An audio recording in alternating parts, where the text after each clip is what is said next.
Allez, je vous l'avais promis, cette première vidéo sur la route en 2025. Piou! Il en a fallu de peu pour qu'elle se passe au mois de mars. Mais non, enfin, un beau week-end de février. Hormis le vent à 50 km/h, on pourrait presque dire que les conditions sont parfaites. Enfin, les conditions météo. Parce qu'on va voir que ma condition physique, après plus ou moins 2 mois sans trop rouler, ouah, le corps humain, il n'est pas gentil avec les sportifs. Autant vous pouvez être au top de votre forme, vous vous arrêtez un peu et vous reprenez de zéro. Bon, normalement, le corps humain est gentil, il suffit juste de se motiver et de rerouler un peu régulier pour récupérer son niveau. Bref, passons, on est sur la route avec le Falas, le Elvès Falas Evo, un vélo que vous attendez beaucoup mon avis pour savoir ce que ça vaut. Ça fait vraiment partie de ma série de vidéos sur les vélos premium, les vélos premium chinois. On trouve tellement de tout sur les plateformes en ligne qu'il est parfois difficile de faire le ménage entre contrefaçon, vélo premier prix et vrai vélo équivalent à une marque vendue sur le marché en Europe par exemple. Elvès se classe parmi cette dernière catégorie. Elle tente de faire sa place sur le marché européen, mais elle est déjà bien implantée en Asie et ils n'ont pas 36 000 cadres. Ils préfèrent se pencher sur l'optimisation de 2 ou 3 cadres grand max, mais de le faire bien. Et force est de constater que depuis que je roule avec ce vélo, c'est vraiment que du plaisir. Alors bien sûr, il souffre de quelques défauts, mais sinon, force est de constater que tout est de très très bonne qualité. Ne serait-ce que déjà les finitions en termes d'assemblage. Le cockpit, regardez-moi ça, il est beau, il est vraiment bien fini, tout s'intègre parfaitement bien. Il y a des petits caches en plastique, de la bonne visserie, bref, un bon cobocintre. Ouh, le vent de côté, ouh, les roues hautes qui se font ressortir. C'est la première fois que je les utilise, ces roues hautes. Bref, c'est un vélo qui est vraiment très très bien fini à un détail près, la qualité de peinture. Alors attention, les Chinois savent faire de la bonne peinture, hein. Mais force est de constater que ici, le vélo, je ne l'ai pas nettoyé beaucoup de fois. J'ai autant pris soin de ce vélo que d'un autre, et sur le noir brillant, il est déjà vachement micro-rayé et j'ai déjà vu un petit éclat ou deux de peinture ainsi qu'une inscription en stickers qui commence à partir. Pour le peu de kilomètres que j'ai parcouru avec, ça devrait pas faire ça normalement. Donc si je devais donner un bémol aujourd'hui à ce vélo, c'est ça, la qualité de finition au niveau de la peinture. Alors sachez d'ailleurs, et c'est pas non plus déconnant, que Elvès il propose plein de peintures différentes et on peut même faire la peinture que l'on veut. La peinture que j'ai actuellement sur ce vélo là que vous voyez, ils la font plus en catalogue, et en fait c'est en étant sur Instagram et en revoyant exactement le même vélo, je trouvais vachement racing, vachement stylé. Je leur ai envoyé la photo et je leur ai demandé de me faire cette peinture et ils m'ont tout de suite dit oui. Donc je pense que vraiment ils peuvent faire ce qu'on veut. Il suffit juste de rentrer en communication avec eux et ils sont capables d'associer la couleur que l'on veut suivant un template un peu prédéfini. Mais vous voyez, cette déco, elle était normalement plus disponible et ils me l'ont faite quand même. Et donc, plutôt pas mal comme service. Alors oui, ce vélo, il est équipé full chinois premium. La transmission Welltop, le pédalier Cybré, le capteur de puissance XKD, les roues Elvès, le cadre Elvès, les périphériques. Je crois qu'on est sur un assemblage quasi 100% chinois. Faut juste que je change les disques de frein. Alors niveau prix, c'est un petit peu plus intéressant, mais c'est pas non plus le grand écart comme on a pu le connaître à une époque où on voyait beaucoup de contrefaçons à des prix défiant toute concurrence. Ce que ça cachait en fait, ces vélos peu chers, c'est qu'il y avait aucun contrôle qualité, aucune recherche R&D, rien. c'est émoulé dans un moule d'un cadre connu, et puis voilà, vous recevez votre vélo, et puis advienne que pourra. Là, on est sur des marques quand même qui donnent des garanties, qui respectent des normes CE pour pouvoir être vendus sur le marché européen, qui ont un contrôle qualité et qui ont surtout un service avec qui on peut communiquer, échanger. Bref, c'est quand même des structures comme on les connaît plus en Europe, et du coup les prix sont pas si différents que les vélos européens. On va dire que pour le même prix en Europe, on aurait peut-être une gamme de produits en dessous. On n'aurait peut-être pas les roues carbone, on n'aurait peut-être pas le groupe électronique, on n'aurait peut-être pas un combo cintre, voilà, ce genre de choses. En gros, faut se dire que en achetant comme ça exotique en Chine, vous aurez un vélo qui va pas coûter résolument moins cher. On fera une vidéo complète pour vous dire le prix total du vélo, parce que j'ai pas tout en tête là, mais ce sera pas forcément drastiquement moins cher, mais vous aurez un niveau de gamme juste au-dessus pour le même prix qu'un vélo que vous auriez acheté d'une grande marque en Europe. Et c'est ça la grosse différence. Et je pense que ça vaut le coup. Tiens, je profite de cette sortie pour vous annoncer quelque chose. C'est que j'ai décidé qu'à chacune de mes vidéos, il y aurait un truc à gagner. Et à chaque fois, ça sera le même mode opératoire. Il vous suffira de lâcher un commentaire en dessous de cette vidéo en disant ce que vous voulez. Juste de lâcher un commentaire. Et je tirerai au sort 3-4 jours après la sortie de la vidéo, et bien un commentaire au hasard. Et je vous demanderai ensuite de basculer sur Insta ou Facebook ou ce que vous voulez pour pouvoir échanger et réceptionner le lot. Donc la vidéo précédente, c'était une paire de chaussettes. Dans cette vidéo, je vous propose de gagner un petit rétroviseur cyclique à accrocher à son cintre et qui permet de voir ce qui se passe dans son dos. Vous êtes nombreux à toujours me redemander un retour sur le Welltop. Force est de constater que il est mis à jour régulièrement et j'ai pas de souci avec. Franchement, je n'ai pas de problème avec. Il fonctionne bien. Vous êtes nombreux sur les réseaux à dire que ça fonctionne pas chez vous. Bah écoutez, moi j'ai pris le temps de le régler et force est de constater que il marche bien, il est rapide, il est silencieux. J'ai pas de problème. J'ai pas de problème avec ce groupe. Donc oui, encore une fois, faire ce type d'achat, déjà c'est acheter parfois des vélos en pièces détachées. Donc il faut maîtriser un peu la mécanique. Il faut aimer mettre la main dans le cambouis pour monter son vélo, l'entretenir et le régler. C'est pas pour les néophytes quoi. Moi je dirais que c'est ça le problème, c'est que souvent les gens qui achètent ce genre de vélo, c'est des gens qui veulent payer moins cher mais qui n'ont pas forcément encore l'expérience parce qu'ils voient directement le portefeuille et du coup ils vont s'embarquer dans un achat comme ça à l'autre bout du monde. Ils vont se confronter à des problèmes qu'ils n'ont jamais rencontrés, ils vont être déçus et ils vont dire que c'est de la merde. Moi je considère que ce type de vélo c'est plus adapté aux gens qui en sont déjà à leur deuxième vélo. Vous voyez, qui ont déjà un peu goûté aux joies de la mécanique, qui se sont amusés un petit peu à bidouiller leur vélo, etc. Et qui ont quand même une base là-dedans, parce que sinon vous allez vous embarquer dans un truc beaucoup trop gros pour vous.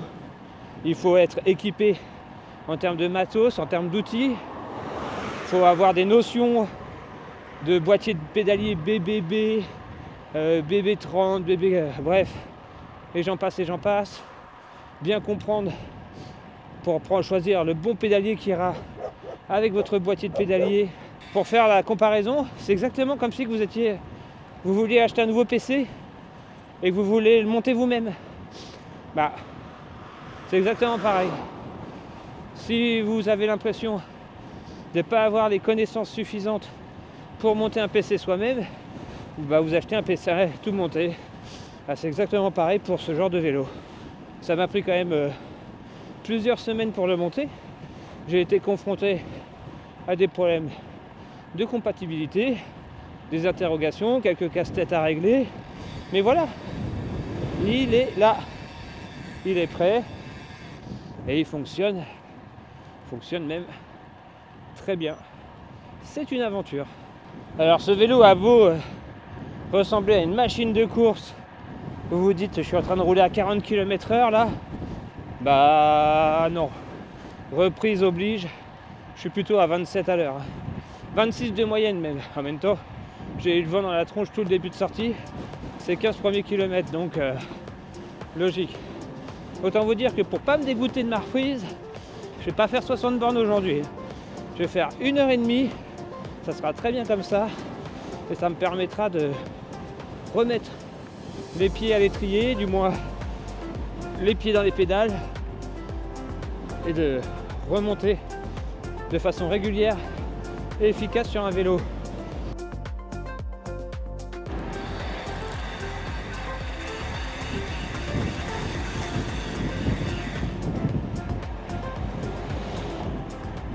Pour vous dire, avant je pouvais filmer à une main, en lâchant une main pour pouvoir tenir la caméra.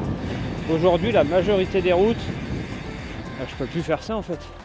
Il y a tellement des trous partout que c'est un coup à se retrouver dans le fossé quoi. On va prendre un peu le vent dans le dos, ça va faire du bien.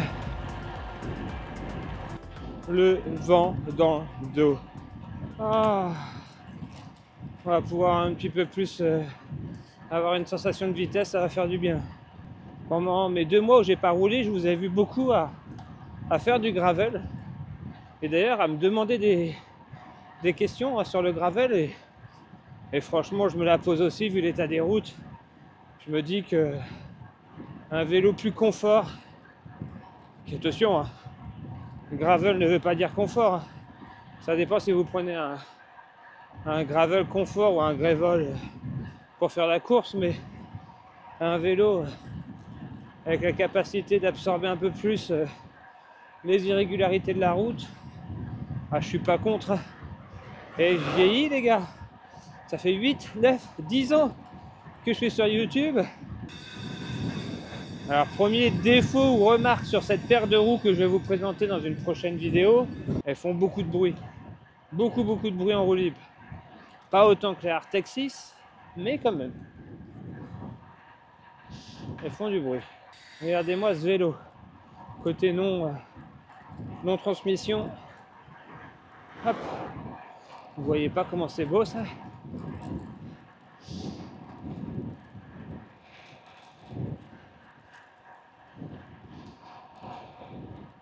Il est beau, non? On peut pas dire le sens contraire. À moi de vous dire maintenant s'il est bon. Bon, c'est pas une sortie de reprise à 28 à l'heure que je vais pouvoir vous tirer des conclusions sur le vélo. Mais force est de constater que pour le moment, à part un mini arrêt tout à l'heure sur le bord de la route pour recentrer l'étrier, parce qu'il avait tendance un petit peu à frotter après de longues phases de freinage, c'est-à-dire qu'il n'était pas mis optimal. Il faudra que je reprenne ça en rentrant. Sinon, pour le reste, pour le moment, ça marche vraiment très bien. Et le pédalier cibré fonctionne bien. Hein. Bon, en même temps, vous allez me dire, qu'est-ce qui pourrait ne pas aller? Bah écoutez, j'avais testé une fois un pédalier made in China, pas du tout dans les mêmes prix, hein. Un prix beaucoup plus bas. Et d'ailleurs, je crois que c'était avec le vélo Trifox. Je sais plus ce que c'était la marque. Je vous l'avais peut-être présenté sur la chaîne, mais je sais pas si je vous l'avais dit, mais j'avais repris le vélo. Et sur une phase d'accélération, non mais croyez-moi, je vois pas ou pas, j'ai pas la preuve en image, peut-être que je retrouverai une photo, mais je suis pas sûr. Sur une accélération, enfin un départ, je suis parti et ben j'ai mon plateau, grand plateau, qui s'est plié. Donc si, je peux vous garantir qu'il existe du bon et du mauvais plateau et pédalier sur le marché. Et quand c'est vraiment peu cher, c'est que souvent l'alliage l'aluminium qui est utilisé n'est pas assez costaud et bah, il peut vous arriver ce qui m'est arrivé. Donc tout est bon à tester, même un jeu de plateau. Et là, en plus d'être beau, pour le moment, ils sont costauds.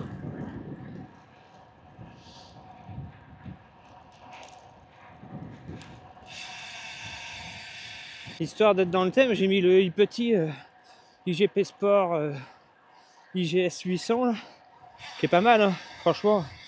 D'ailleurs, IGP Sport va sortir des nouveaux compteurs en 2025 et je vais avoir la chance de pouvoir les tester. Dans les premiers, ça arrive dans un mois. Je devrais peut-être pas vous le dire, mais c'est trop tard. Donc courant mars. Exactement. Et c'est bête, hein, mais des compteurs, j'en teste plein. Et s'il y a une fonction avec laquelle je peux plus me passer et qui est dispo sur le Garmin, c'est la météo et l'application Connect IQ Winfield qui permet, suivant où vous êtes, de vous indiquer le sens du vent. C'est bête. Vous allez me dire c'est bête, le vent tu le sens. Mais oui, mais non, quand il y a plein d'arbres comme ça, etc., on sait plus trop. Et je sais pas, d'avoir l'indication de par où est le vent psychologiquement, moi ça m'aide beaucoup. Parce que quand j'ai la sensation de me traîner et que je me rends compte que c'est parce que j'ai le vent dans la tronche, bah psychologiquement je me sens bien. Quand je me traîne et que j'ai le vent dans le dos, là je me sens pas très bien, vous voyez. Donc je sais pas. C'est une fonction que peut-être qu'avec le Wahoo Ace, on va pouvoir avoir cette information. Je vais rouler avec d'ailleurs dès la prochaine sortie. On verra bien. Mais pour le moment, j'ai pas trouvé mieux que cette application Connect IQ qui permet finalement de rouler avec la météo, le vent, la pluie, etc. Et qui est franchement pas mal. En version gratuite ou payante. Par contre, il est hyper réactif ce IGS. Vous changez de page, ça change de page. Il n'y a pas de temps de latence avant d'afficher les données de la page d'après. Il est vraiment très performant. L'écran est bien large, bien agréable. C'est clairement le meilleur IGS pour le moment que j'ai pu tester. Donc j'ai hâte de voir ce que va donner la prochaine génération. Est-ce qu'ils vont réussir à un moment à bousculer un peu les géants? En tout cas, ils grimpent étape par étape pour essayer d'améliorer son produit. Là où ils ont un gros boulot à faire, ça reste sur leur algorithme intégré d'endurance, etc. Ils essaient un peu de faire comme Garmin, mais c'est peut-être un chouille en dessous en termes de précision quand même. Mais là, ça marche bien. Ça marche très bien. Ça fait 1h15 que je roule. J'avais dit que j'allais faire une sortie d'1h30. Ça va faire 40 km. Un peu plus sûrement. Ça sera très bien comme ça pour une sortie de reprise. Avec un vélo qui, ma foi, il n'est pas si dur que ça. La selle sur laquelle je suis me fait mal au derrière parce que j'ai plus l'habitude et que c'est pas une selle tendre. Mais sinon pour le reste, ça va. J'ai pas mal au dos, rien. Après j'ai pas assez pris de bosse, j'ai pas assez appuyé sur les pédales pour vraiment forcer sur le corps. Mais en roulant comme ça, à quasi 28 de moyenne maintenant, et bah écoutez, ça va. Ça fait toujours un peu peur quand on voit des formes aussi tirées, aussi coupées à la serpe, aussi aéro, d'avoir un vélo bout de bois, mais c'est pas le cas. Puis tout dépendra, comme toujours, de l'association cadre jantes-pneus que vous allez faire. Les technologies d'aujourd'hui permettent de vraiment adoucir un cadre bout de bois, comme on peut les appeler. Vous y montez une paire de jantes avec une largeur interne assez importante et vous y montez un pneu assez large, si le cadre l'accepte. Et tout de suite, si vous le montez en tubeless, par exemple, vous allez adoucir carrément le comportement de votre vélo et vous allez avoir quelque chose de bien plus tendre, bien plus agréable à rouler. C'est l'intérêt des nouvelles technos. On peut rendre accessible même un cadre hyper prévu pour les coursiers à un cyclo en changeant juste les périphériques qui changera alors la philosophie du vélo. Et si la personne veut à un moment leur basculer en mode compétition, bah, il pourra le faire. Pour le vendre, on est d'accord? Là, je l'ai en pleine gueule. Allez, on va tourner dans la campagne. 27,4 km/h pour une reprise. Franchement, ça va. Après, j'ai pas pris beaucoup de D+. Et mon endurance, franchement, c'est pas déconnant. Le IGS m'annonce que j'ai plus que 28% d'endurance dans les jambes, suivant ma condition physique. Donc mes données de cardio, de puissance qui doit avoir baissé au fur et à mesure des kilomètres. Et très franchement, je pense qu'il n'est pas loin de la vérité. Je pense que si je faisais, en gros, aujourd'hui, une sortie de 50 km, j'aurais plus rien dans les jambes. Quand je vous dis que le vélo c'est violent, à une époque, j'enchaînais 2 fois 120 km le samedi et le dimanche, sans aucun problème. Bon, bah, il faut arrêter d'être nostalgique, je crois, et il faut faire avec le temps que l'on a. Mais je suis sûr que vous êtes nombreux à me reconnaître dans ma situation de jeune papa, boulot, maison, et tout le tralala. Et donc, bah, moins de temps pour le vélo. On finit de se rentrer. Oh, quelle belle route! Pour faire des plans au drone, c'est vraiment magnifique. Il n'y a aucune haie, rien. Et j'adore. C'est souvent que je passe par là pour faire des petits plans, parce que vraiment, quand il y a le soleil et une bonne luminosité, c'est super agréable. Et nous, on se dit à très bientôt. Le Helvest, il fonctionne. Le Welltop, il fonctionne. Tout fonctionne à la perfection. Laissez-moi le temps de rerouler quelques fois avec le vélo pour vous donner mon avis. Mais tout de suite après, eh ben, un nouveau vélo qui arrivera sur la chaîne en test, comme à l'ancienne. Mais ça me manque tellement de vous proposer des CC vélos. Et ça va très vite revenir. Ce qui va peut-être me motiver aussi à sortir le vélo, même le soir. Même quand la météo est un peu moins bonne. Allez, oh le trou. Non, non, pas cette route. Elle était parfaite. Comment un trou peut être apparu ici? Oh là là. Oh là là. 3-4 mois que j'avais pas pris cette route. Oh le vent. Ça a embarqué ma roue avant. Bon, vraiment, cette roue avant, elle est belle, elle est grosse, mais elle prend le vent latéral de façon violente. En plus, le cadre est assez gros, la fourche est assez grosse aussi, donc je pense que l'un et l'autre, l'un avec l'autre, fait que la prise au vent latéral est grosse. Oh, ça aurait pu être une chute pour la reprise sur la route. Ouh, allez, c'est sur ce vent dans le dos que l'on va se dire ciao, et on se dit à une prochaine vidéo. En attendant d'avoir un retour sur ce Helvest, bah, je vous invite à aller voir ces 2 vidéos là qui s'affichent là, juste là. Oh, celle-là, elle était vraiment bien. Oh, si vous l'avez loupé, je vous la conseille. Oh, et puis celle-là aussi. Oh. Et pourquoi vous ne les avez pas vues? Parce que vous n'êtes pas abonné, donc appuyez ici pour ne pas louper les vidéos qui sortent et activez la petite cloche. Allez, on se dit à très bientôt. Ciao, bye.